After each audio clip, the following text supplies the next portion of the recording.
Good day everyone, welcome po sa ating channel. Guys, eto, dumating na naman yung item natin sa ating binili. No? Tayo po bumili ng mga silver, gold coins, mga banknote. Basta maganda pong kondisyon, especially po sa coin. Kahit po na anong series po yan, basta uncirculated po. No? Uncirculated po ang binibili po natin. Kasi, asan ba yung comment ni brother? Yan, no? Yan, shout out kay sinasabi niya na scammer daw tayo. No? Yan. Bosyong Marquez, yan, no? Binibili po natin mga uncirculated po, no? Ano po?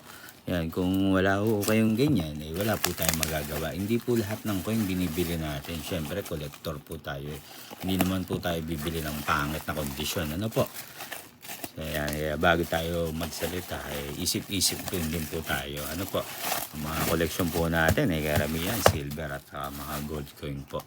Meron po tayong mga banknote, mga banknote na luma at mga lumang coin, mga uncirculated. Hindi ko lang sure kung alam niyo po yung uncirculated kasi mukha namang hindi po kayo collector Mukha lang po kayong magbebenta na wala namang alam. Kaya nakakapagsalita kayo ng hindi maganda. Ayan po, no? Ito po, binili po natin to. Uncirculated din po to, no? Ang sabi ni seller, ayan, no?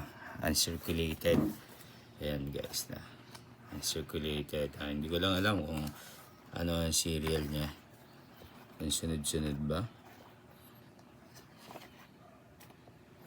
100 pieces. Then ito, no? Ni previous yan na rin po ito, no?